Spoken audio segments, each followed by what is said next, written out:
Captain Dong Ho stood in the middle of the great hall. The ceiling stretched high above him, covered in lights that looked like stars. Around him sat thousands of alien beings from across the galaxy. Their eyes were all focused on him. Some had multiple eyes. Others had no eyes at all but could still see somehow. The air smelled strange, like metal and flowers mixed together. This was the Grand Assembly of the Galactic Council. For 50 years, humans had been part of this great group of space civilizations. Today, that was about to end. The evidence is clear, said High Arbiter Vextol. Her voice came from a tall crystal being that sparkled in the light. Humans are too dangerous. They grow too fast. They fight too much. They refuse to change. Dong Ho wanted to argue, but the rules said he had to wait. Behind him sat Dr. Yun Ji, Earth's best scientist who studied alien life. Her face was calm, but her hands were tight fists. Next to her, Admiral Tae-min wore his blue military uniform. His jaw was set hard like stone. Look at what they have done. Vextol continued. She waved her crystal arm, and images appeared in the air above them. In just 200 years since leaving their homeworld, humans have built colonies on 47 planets. They have created new weapons. They have won every war they fought. The images showed human ships in battle. They moved fast and hit hard. Other alien ships exploded or ran away. The crowd of aliens made worried sounds. But we only fought when attacked, Dong Ho said loudly. We defended ourselves and our friends. Silence, boomed another voice. This came from a creature that looked like a giant floating brain with tentacles. You will speak when given permission. Dong Ho's hands became fists, but he stayed quiet. This was exactly what they meant when they said humans were too aggressive. But how could he not feel angry when they twisted the truth? Dr. Yunji leaned forward and whispered, The bioscans are wrong. Something is strange about them. She had been studying the other species for weeks while they prepared for this trial. Vextol continued her speech. The worst crime is their refusal to accept genetic modification. All civilized species have agreed to change their biology. We remove the parts that make us fight. We remove the parts that make us want to conquer. Humans say no. This was true. 50 years ago, when humans first joined the galaxy, the Council had offered to improve them. They could make humans calmer, they said, less violent, less likely to cause trouble. Every human leader had said the same thing. We are fine the way we are. Violence has no place in a peaceful galaxy, said another alien. This one looked like a tall, thin plant with a face. Humans start fights even when they try not to. It is in their nature. Admiral Tae-min made a small, angry sound. Dong Ho put a hand on his shoulder to keep him calm. The admiral had fought in the border wars against space pirates. Human soldiers had saved millions of alien civilians from raiders. Now those same aliens wanted to kick humans out of the galaxy. Captain Dong Ho, Vextol said, you may now speak in defense of your species. Dong Ho stood up straighter. He had practiced this speech many times. High Arbiter, honored council members, we come in peace. Yes, humans can fight, but we fight only when we must. We fight to protect the innocent. We fight to defend freedom. He pointed to the images still floating in the air. Those battles you showed? We were protecting trade ships from pirates. We were helping colony worlds that asked for our aid. Every war we fought was to defend others. Some aliens nodded. These were the ones whose worlds humans had helped save. But they were few compared to the thousands who sat in judgment. You speak of protection, said the brain creature. But protection requires violence. Violence creates more violence. This is why all species must be modified. This is why aggression must be removed. But what happens when a real threat comes? Dong Ho asked. What happens when someone attacks who has not removed their ability to fight? Who will protect the galaxy then? There are no such threats, Vextol replied. We have brought peace to every world. Every species has joined us willingly. Once they saw the wisdom of our ways, Dr. Yunji stood up suddenly. That is not true, she said in a loud voice. The hall became very quiet. All eyes turned to her. "I have studied your biological records," she continued. "Every species in this council has been changed. Your genetic codes show modifications going back thousands of years. But the changes were not just to remove violence. You removed curiosity. You removed the drive to explore. You removed the ability to think new thoughts." Angry sounds came from all around the hall. Vextol's crystal form glowed brighter. "You dare insult the wisdom of the council?" "I state facts," Dr. Yunji said firmly. "Humans are not violent monsters. We are the only species left who can still grow, still change, still adapt. That is why you fear us." This caused chaos. Aliens shouted and made strange sounds. Some stood up from their seats. Others flashed different colors. The noise was terrible. "Silence!" Vextol's voice cut through everything like a sword. The hall became quiet again. "The human speaks lies. We are perfect as we are. We need no growth. We need no change." Admiral Taemin stood up next to Dr. Yunji. "Then why have you not invented anything new in 500 years? Why do you still use the same ships, the same weapons, the same technology your ancestors created?"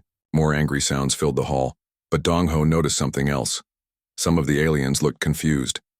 They were thinking about what the humans had said. "Enough," Vextol declared. "The trial is over. The council will vote." What happened next took only minutes but felt like hours. One by one, each species cast their vote. The results appeared as lights on a huge board. Red meant humans should be exiled. Green meant they could stay. Red lights filled the board. Thousands and thousands of red lights. Only a few dozen green ones appeared. "The vote is final," Vextol announced. "Humanity is banished from the Galactic Council and all civilized space. You have 30 standard days to remove all human presence beyond your home system. Any human found outside the Sol system after this time will be destroyed." The words hit Dongho like physical blows. 30 days to abandon everything they had built. 30 days to give up 50 years of progress and friendship. 30 days to retreat to one small system while the galaxy turned its back on them. "This is wrong," Admiral Taemin said through gritted teeth. "This is final," Vextol replied. "Guards will escort you back to your ship. Your exile begins now." As they were led away, Dr. Yunji whispered to her companions, "I copied their genetic databases. We need to study them. Something is very wrong here." Dongho nodded. As the doors of the Great Hall closed behind them, he made a silent promise. Humanity would remember this day. They would remember who their friends were, and who had abandoned them. The galaxy thought it was safer without humans. Soon they would learn how wrong they were. 25 years had passed since the day of exile. The Sol system looked nothing like it did when humans had first been banished from the galaxy. Where once there had been mostly empty space between planets, now massive structures floated in the darkness. Director Sang-woo stood on the observation deck of Prometheus Station and watched the construction ships work.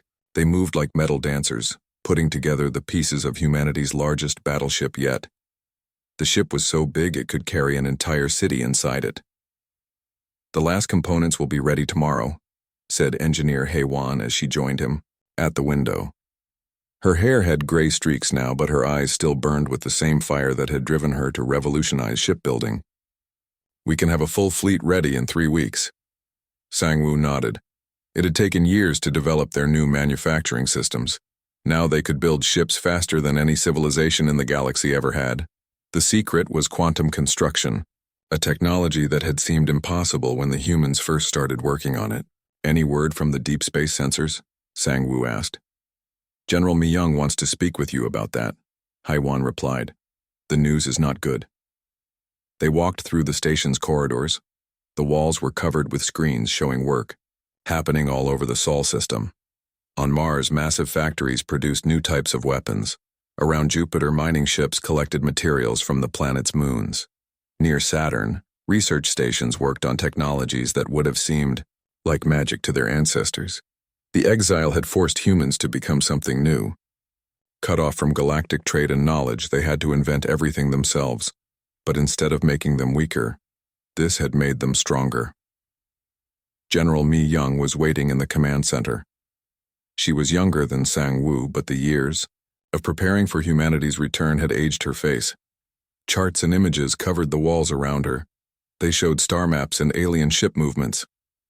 "The galaxy is dying," she said without greeting. Not literally, but close enough. She pointed to a chart showing technological development over time.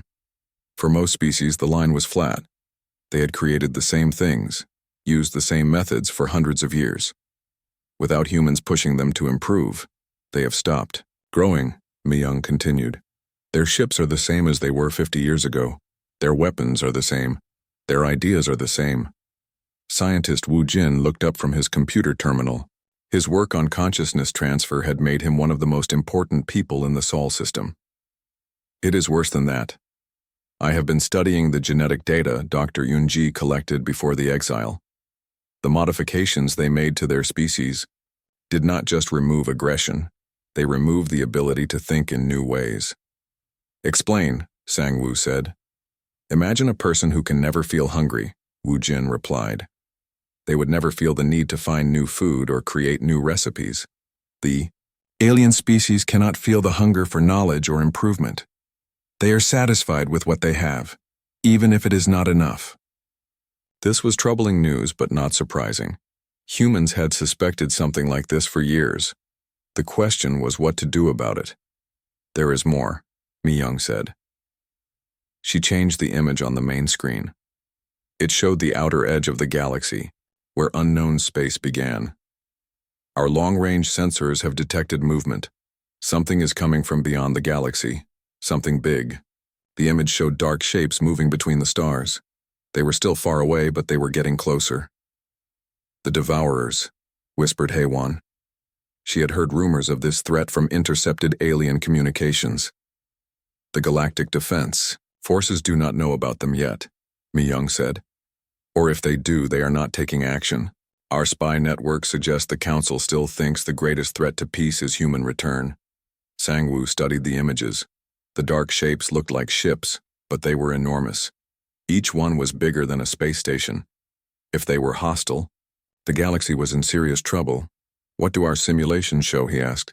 "Complete disaster," Mi-young replied. "The Council races have no experience with real war. They have forgotten how to fight. Their ship designs are hundreds of years old. Their tactics are based on fighting pirates and raiders, not a major invasion force." "And humans?" Sang-woo asked. "We could hold our own," Mi-young said with confidence. "Maybe even win, if we had time to prepare and good intelligence about the enemy. But we cannot defend the entire galaxy from the Sol system." This was the choice Sang-woo had known would come, eventually. Humanity could stay in exile and let the galaxy face this threat alone. The aliens had chosen to banish humans, let them live with the consequences. But that was not who humans were. Even after 25 years of rejection and isolation, they could not watch innocent people die when they had the power to help. "Begin Phase 1 of the return protocol," Sang-woo ordered. Everyone in the command center became very quiet.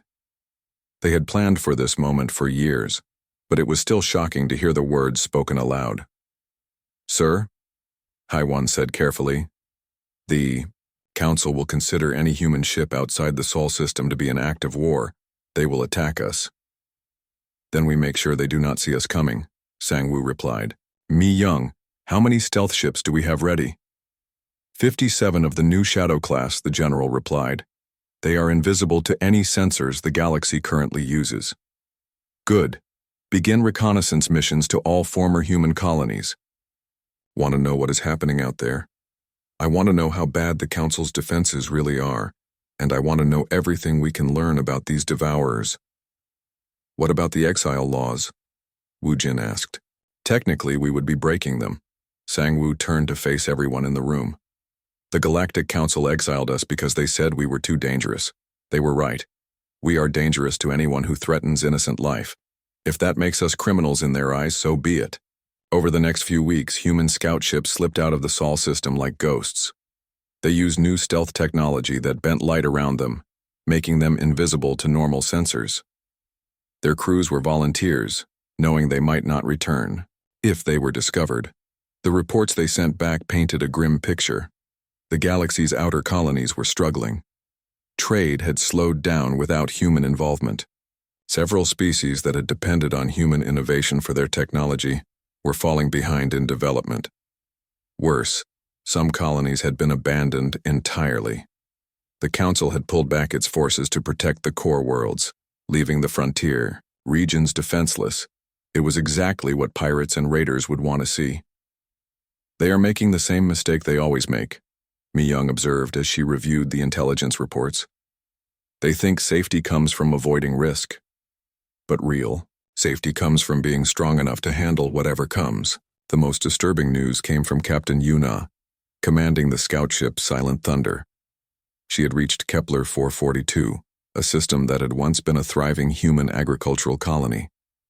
Now it was occupied by Zephyrians, bird-like aliens who had moved in after the humans were forced to leave. The Zephyrians cannot maintain the terraforming equipment, Yuna reported over the encrypted communication link. The weather systems are failing. The crops are dying. They asked the Council for help but were told the resources were needed elsewhere. How long before the colony fails completely? Sang-Woo asked. 6 months, maybe less, Yuna replied. There are 2 million Zephyrians living there now. They have nowhere else to go. Sang-Woo made his decision. Yuna, maintain position and continue monitoring. If the colony faces immediate danger, you have permission to intervene. Sir, that would reveal our presence, Yuna pointed out. Sometimes doing the right thing is more important than staying hidden, Sang-Woo replied. As he ended the communication, Sang-Woo looked out at the stars. Somewhere out there, an unknown enemy was approaching. The galaxy that had rejected humanity would soon need their help more than ever. But first, humans would have to prove they were not the monsters the Council claimed they were. They would have to show that 25 years of exile had made them stronger, smarter, and more determined than ever. The long night of isolation was about to end. What came next would determine the fate of every living being in the galaxy. Captain Yuna watched the Kepler 442 system through her ship's sensors. The Silent Thunder floated invisible in space, hidden by technology the galaxy had never seen before. For 3 weeks, she had been observing the struggling Zephyrian colony below. The atmospheric processors are failing faster than expected, reported her science officer, Lieutenant Jae-woo. His young face was worried as he studied the readings. The colony will become unlivable in days, not months. Yuna gritted her teeth. 2 million innocent Zephyrians were about to die because they could not maintain equipment that humans had built. The irony was bitter. The Council had forced humans to abandon these worlds, claiming they were too dangerous to remain. Now the same colonies were dying without human knowledge to keep them alive. Any response from the Council to their distress? Calls? She asked. Nothing, replied Communications Officer Sora. The Zephyrians have been sending emergency requests for 6 months. The Council says all engineering ships are busy with higher priority missions. Higher priority meant protecting the core worlds where the important alien species lived. Frontier colonies like this one were expendable in the Council's view.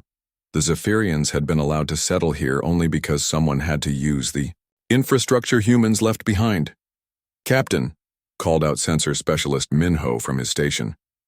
I am detecting movement at the edge of the system. Multiple contacts approaching fast. Yuna moved to the tactical display.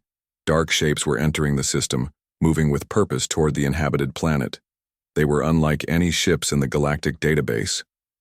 Configuration unknown, Minho reported. But they are big, really big, and they are not responding to standard communication frequencies. Yuna felt a chill run down her spine. These had to be the devourers that intelligence reports had warned about. She was about to witness the first contact between the galaxy and the mysterious invaders from beyond. Put me through to the Zephyrian Defense Coordinator, she ordered. Captain, Sora said carefully. That would reveal our presence. Our orders are to observe only.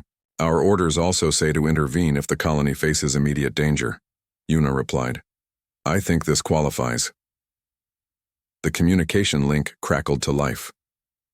This is Defense Coordinator Krichtal of the Kepler 442 colony. Who is this? How did you get this frequency? Coordinator, this is Captain Yuna. You have incoming hostiles at the system edge. You need to evacuate immediately. Evacuate? Krichtal's voice showed confusion. We have no ships capable of system evacuation. And who are you? No other vessels are registered in this system. On the tactical display, the unknown ships were accelerating toward the planet. At their current speed, they would arrive in less than 2 hours. Coordinator, I cannot explain right now, but you are about to be attacked. Get your people to underground shelters and prepare for the worst. Attacked by whom? The galactic peace has lasted for centuries. There are no hostile forces in this region. Yuna wanted to scream. The Zephyrians were so used to peace that they could not imagine war, even when it was racing toward them. This was what happened when a species had their survival instincts removed. Captain, Jae-woo called out. The unknown ships are launching smaller craft. Looks like fighter squadrons. How many? Hundreds, maybe thousands. The Zephyrian colony had exactly 12 outdated patrol ships. They were designed for stopping smugglers, not fighting a military invasion. This was going to be a massacre. Krichtal, Yuna said into the communicator. You need to launch every ship you have and get as many people off planet as possible. Trust me. I do not understand. Our sensors show nothing unusual. Of course they did not. Zephyrian sensors were 50 years behind human technology. They probably could not detect the approaching enemy until it was too late. Yuna made her decision.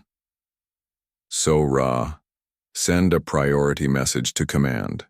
Tell them we are about to engage unknown hostiles to protect civilian population. Min-ho, drop the stealth field and power up weapons. Captain, Jae-woo said quietly, we are one ship against an entire fleet. This could be suicide. Maybe, Yuna replied, but we are human.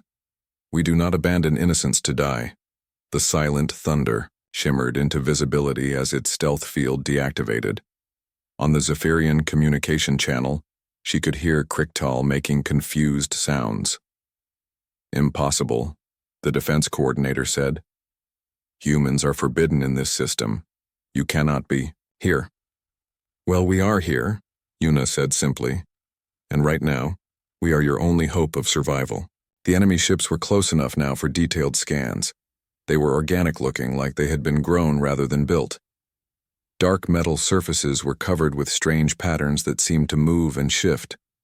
Most disturbing of all, the ship showed no signs of crew compartments or life support systems. They are machines, Jae-woo reported with horror. Or maybe something worse.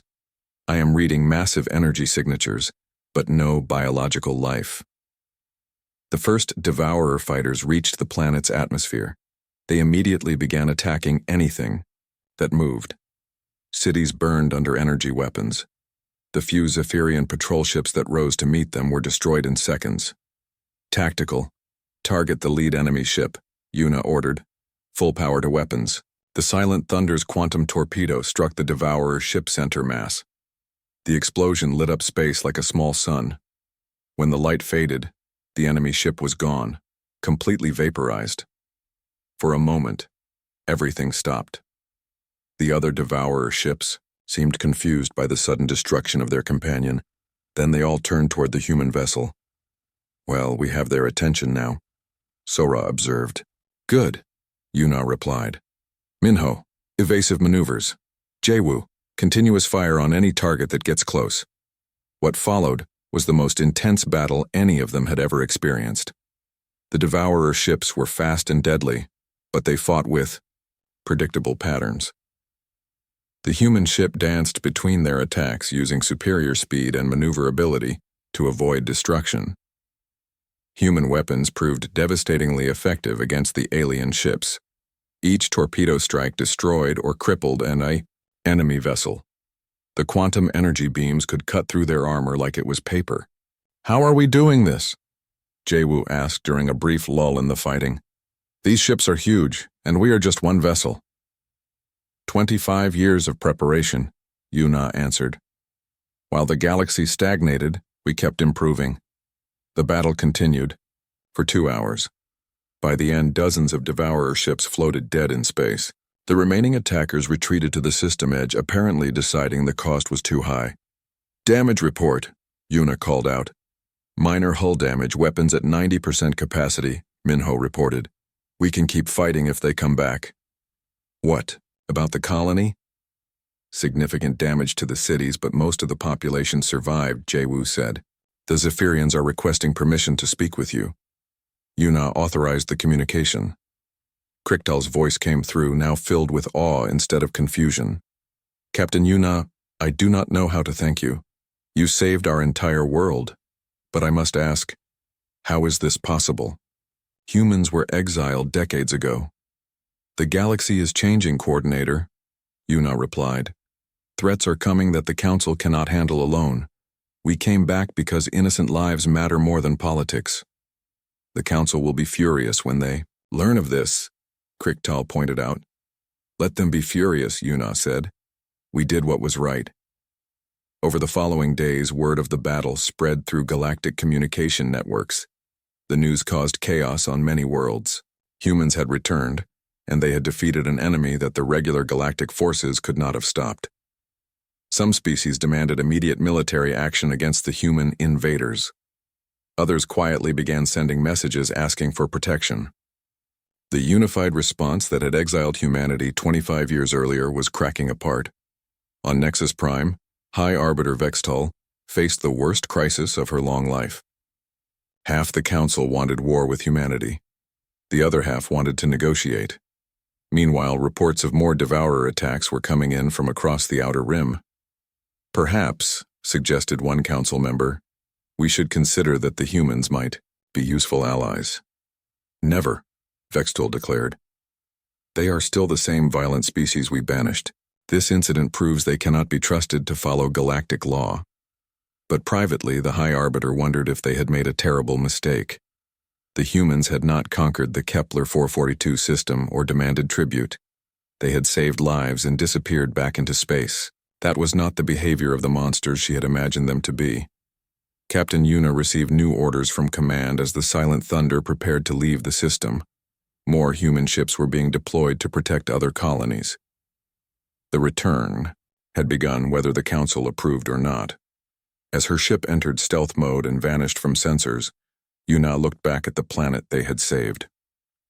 The Zephyrians were already working to repair the damage, and they would survive because humans had chosen to act. It was a good beginning. But she knew this was only the start of something much larger.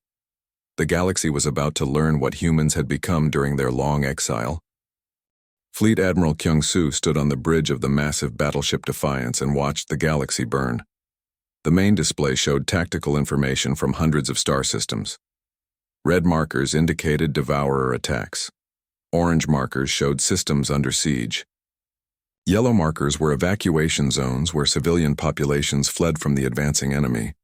There were far too many red markers.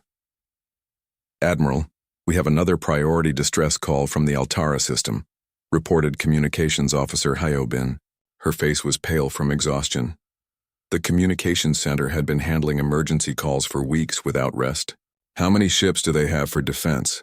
Kyung-soo asked. 12 outdated cruisers and a handful of patrol boats, she replied. The Devourers are attacking with over 300 vessels. Kyung-soo looked at the tactical map. Altara was home to 15 million beings from 3 different species. It was also 2 days away at maximum speed. By the time human forces could arrive, the planet would be stripped bare. Any Council forces in the area? He asked, though he already knew the answer. The nearest Council fleet is protecting the Vega Prime system. They refused to redeploy, Hyobin said with disgust. Vega Prime was a core world with heavy industrial capacity. It was also home to several Council member species. The alien leaders were protecting their own kind and abandoning everyone else to face the Devourers alone. Squadron Leader Jae-min, take your fighter group and escort the evacuation. Ships, Kyung-soo ordered. Major So-young, prepare your Marines for planetary assault. We are going to Altara. Sir, said his tactical officer, Commander Dong-sik, that will leave the Kepler sector undefended. Intelligence reports suggest the Devourers are planning a major offensive there. This was the impossible choice human commanders faced every day. They had built the most powerful military force in the galaxy, but they were still vastly outnumbered. Every decision meant choosing which innocent lives to save and which to sacrifice. Send the Vigilant and her escort group to Kepler, Kyung-soo decided. We cannot save everyone, but we can try to save as many as possible. The Defiance and its battle group jumped to hyperspace, racing toward another desperate battle. During the 3-day journey, reports continued to arrive from across the galaxy. The Devourer invasion was unlike anything the civilized worlds had ever faced. The enemy ships were not just weapons. They were harvesting machines that stripped planets of all organic matter. They consumed entire ecosystems, leaving behind only dead rock. Worse, they seemed to learn from each battle, adapting their tactics to counter whatever defenses they encountered. Dr. Hyunwoo has sent his latest analysis, reported Science Officer Yoon-soo. The Devourers are definitely a hive mind species. Each ship is connected to all the others through some kind of quantum communication network. Which explains why they coordinate so well, Kyung-soo observed. What does the doctor recommend? He has developed a weapon that can disrupt their communication network, but it requires access to the galaxy's central communication hub on Nexus Prime. Nexus Prime was the capital of the Galactic Council and the most heavily defended system in civilized space. It was also still officially forbidden to human ships. Any human vessel that approached would be destroyed by automated defense systems. Tell Dr. Hyunwoo to keep working on alternatives, Kyung-soo said. We may not get Council cooperation until it is too late. The Defiance dropped out of hyperspace at the edge of the Altara system. What they saw was horrifying. The planet's surface glowed with fires visible from space. Devourer ships swarmed around it like insects, draining the world of life. Enemy fleet composition, 400 vessels ranging from fighter class to dreadnought size, reported Dong-sik. They have us outnumbered 10-1. Then we make sure each of our shots counts for more than 10 of theirs, Kyung-soo replied. All ships attack Formation Delta. Target the largest enemy vessels first. The human battle group struck like a hammer. Their weapons, refined through 25 years of constant improvement, tore through Devourer ships with devastating effect. The enemy formation, caught by surprise, scattered and tried to regroup, but the Devourers learned quickly. Within minutes, they had adapted their formation to counter human tactics. Ships that had been vulnerable moments before now moved in coordinated patterns that made them much harder to hit. They are evolving their strategy in real time, observed Major So Young over the communication link. Her marine assault ships were approaching the planet's surface. My ground teams report the same thing. The Devourer machines adapt to our weapons within minutes. This was the terrifying truth about their enemy. The Devourers did not just harvest biological matter. They harvested information. Every battle made them stronger and smarter. Squadron leader Jae-min led his fighter wing in a desperate attack on the enemy ships closest to the planet. His Wraith-class fighters were the fastest and most maneuverable craft ever built by humans, but even they struggled against an enemy that could predict their moves. Wraith 7 is down, reported one of his pilots. The Devourers knew exactly where he was going to turn. Switch to random flight patterns, Jae-min ordered. Do not fly the same way twice. The battle raged for hours. Human forces fought with skill and determination, but they were slowly being overwhelmed by numbers. For every Devourer ship they destroyed, 2 more seemed to take its place. Admiral, called out Hyobin, priority message from Nexus Prime. Put it through, Kyung-soo said. The face that appeared on the screen was not one he expected. High Arbiter. Vextal looked older and more tired than in the recordings from the exile trial. Her crystal form seemed dimmer, as if the stress had drained some of her inner light. Admiral Kyung-soo, she said formally, the Galactic Council acknowledges your assistance in defending civilian populations. High Arbiter, he replied carefully. I am honored by your communication, but we are rather busy at the moment. The Council has voted to temporarily suspend the exile restrictions, Vextal continued. Human forces are authorized to operate in galactic space for the duration of this crisis. Kyung-soo almost laughed. After weeks of illegal operations to save innocent lives, the Council was finally giving him permission to do what he was already doing. That is generous, he said, but we have been operating in galactic space regardless of your restrictions. Vextel's crystal face showed something that might have been embarrassment. The Council recognizes that human military capabilities may be necessary for galactic defense. High Arbiter, I appreciate the gesture, but we did not need your permission to defend innocent lives 25 years ago, and we do not need it now. Before Vextel could respond, the communication was interrupted by an explosion that shook the entire ship. Admiral, we have a problem, Dong-sik called out. The Devourers have brought in reinforcements, really big reinforcements. On the tactical display, a new contact appeared. It was massive, larger than any ship in the human fleet. Energy readings suggested weapons powerful enough to destroy an entire planet. All ships focus fire on that dreadnought, Kyung-soo ordered. Everything we have.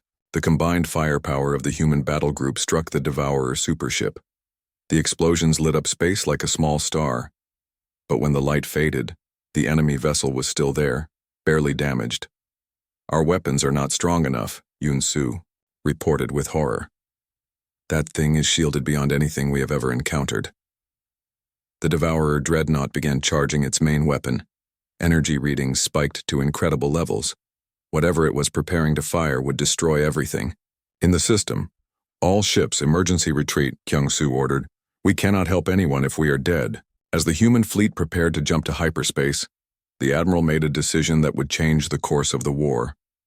Hyobin, open a channel to High Arbiter Vextel. The crystal being's face appeared on screen again, now showing clear alarm at the reports she was receiving from the battle. High Arbiter, you said the Council recognizes that human capabilities are necessary for galactic defense? Yes, she replied. Then give us access to Nexus Prime's communication hub. Dr. Hyunwoo has a weapon that can stop these things, but he needs that access to deploy it. Vextel was quiet for a long moment.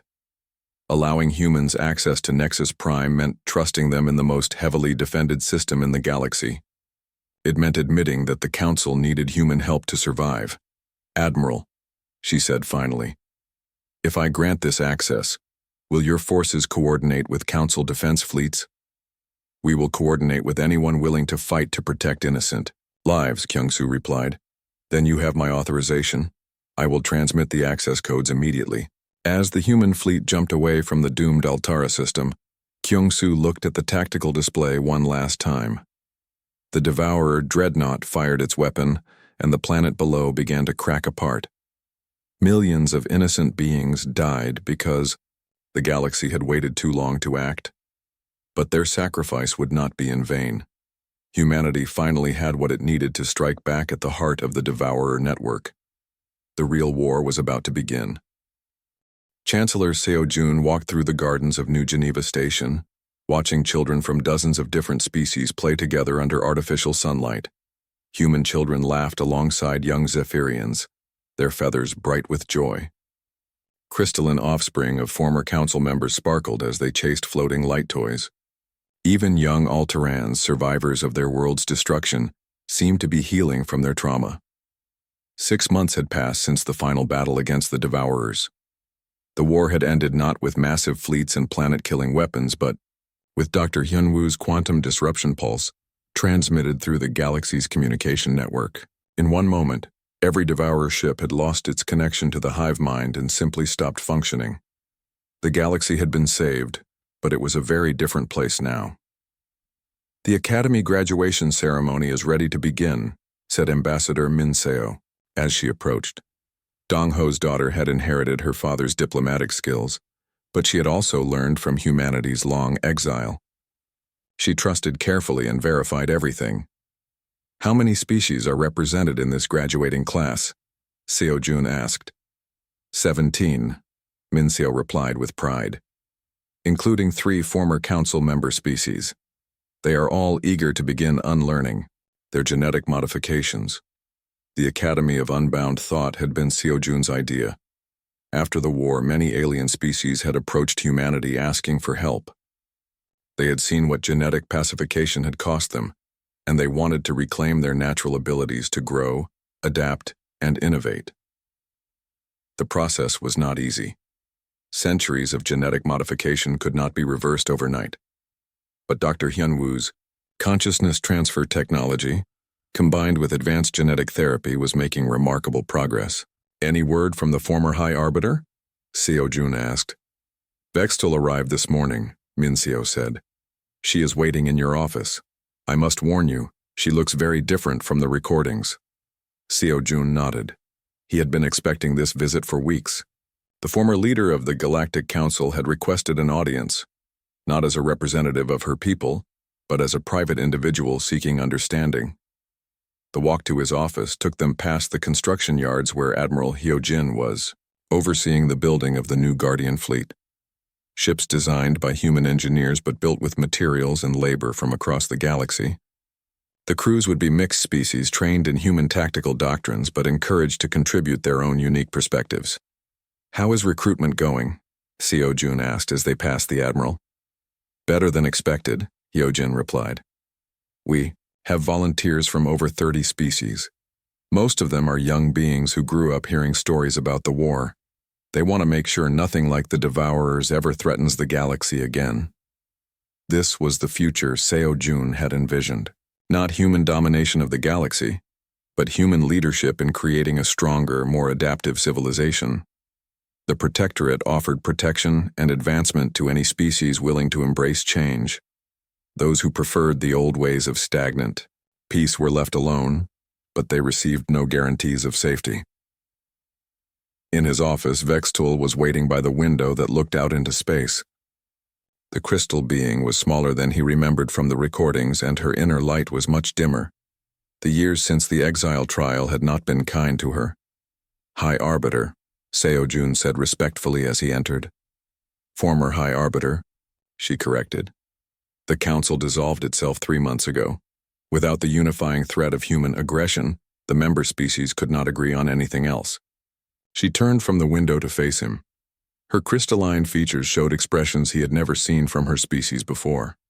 Sadness, regret, and something that might have been hope. I came to apologize, she said simply. Seo-jun had prepared for many possible conversations, but not this one. Apologize for what? For everything. For the exile. For failing to see what we had become. For nearly destroying the galaxy through our fear and ignorance. She moved to the center of the room, her crystal form catching and reflecting the light in ways that seemed almost alive. When we first encountered humanity, we saw beings who reminded us of what we had once been, Vextul continued. Curious, aggressive, always pushing boundaries. It terrified us because we had worked so hard to eliminate those traits from ourselves. Why? Seo-jun asked. Why did your species choose to modify themselves so drastically? Because we had a great war long ago. My people, the Cathari, fought with such fury that we nearly destroyed our entire civilization. When it ended, we swore that such violence would never happen again. We changed ourselves to make it impossible. And then you convinced other species to do the same? Yes.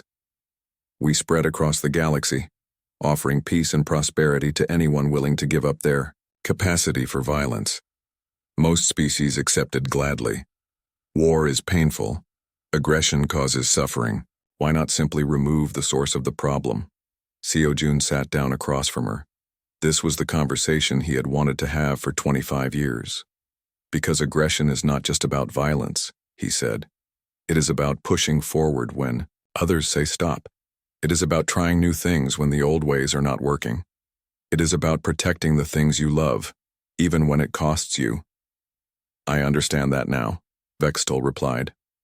Watching your species during the war, seeing how you fought not for conquest but for protection, I finally understood what we had lost. So what will you do now? Learn, she said. My species is undergoing the same genetic therapy process as the others at your academy. We want to reclaim what we gave up. It will take generations, but we are willing to try. And if you fail?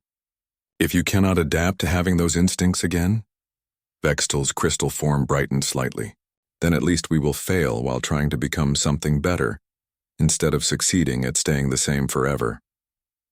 Over the following weeks, Seo Jun watched the galaxy continue to transform. The rigid hierarchy of the old council was replaced by a loose confederation of independent species. Some chose to join the human protectorate and embrace rapid change. Others formed their own alliances based on shared values or geographic proximity. The most important change was philosophical. The galaxy no longer saw conflict as something to be eliminated at all costs. Controlled competition, peaceful rivalry, and respectful disagreement were recognized as forces that drove progress and innovation. Researcher Yoon Soo published her studies on the genetic modifications, showing how they had not just removed aggression, but also curiosity, ambition, and the drive to explore. Species that had once traveled between stars had forgotten how to dream of new horizons. It will take centuries to fully reverse the damage, she told Seo Jun during one of their regular briefings. But already we are seeing remarkable progress.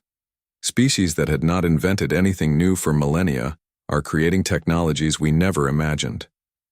The proof was visible throughout the galaxy. New trade routes opened between species that had never communicated before. Art and music flourished as beings rediscovered their capacity for creative expression. Most importantly, the Outer Rim colonies, that had been abandoned during the Devourer crisis, were being resettled by mixed-species communities that combined human determination with alien innovation. On the anniversary of the war's end, Seo Jun stood on the observation deck of the exploration ship Horizon's Edge. The vessel was preparing to launch beyond the Galactic Rim, where long-range sensors had detected signs of other galaxies with their own civilizations. Captain Jae Hyun, the ship's commander, approached with the final crew manifest. 250 beings from 43 species, he reported. Everyone volunteered and everyone understands this may be a one-way journey. Any concerns about species compatibility? Seo Jun asked. None, Jae-hyun replied with confidence. Humans, modified aliens, and unmodified survivors all working together. This is what the galaxy should have been from the beginning. As the ship prepared for departure, Seo Jun received a final communication from Earth. Admiral Kyung-soo, now serving as director of the Galactic Defense Initiative, had news about deep space monitoring. Long-range sensors have detected artificial signals from 3 neighboring galaxies, Kyung-soo reported. Whatever is out there, we are not alone in the universe. Hostile or friendly? Seo Jun asked. Unknown. But given our recent experience, I recommend we approach with caution and strength. Seo Jun smiled. This was the kind of challenge humanity had always faced best. Unknown threats, impossible odds, and the need to protect innocent life. Admiral, begin preparations for long-range exploration and defense. If there are threats out there, we will meet them. If there are friends, we will welcome them. Either way, the galaxy will be ready. As the Horizon's Edge disappeared into the darkness between galaxies, Seo Jun reflected on how far they had all come. 25 years ago, humanity had been cast out as dangerous monsters. Now they were leading a galactic renaissance that might extend to the entire universe. The former High Arbiter had been right about one thing during the exile trial. Humans were dangerous. They were dangerous to stagnation, dangerous to oppression, and dangerous to anyone who believed that peace meant giving up the drive to become something better. The galaxy had learned to embrace that danger, and in doing so, had rediscovered what it meant to be truly alive. In the depths of space, new adventures awaited.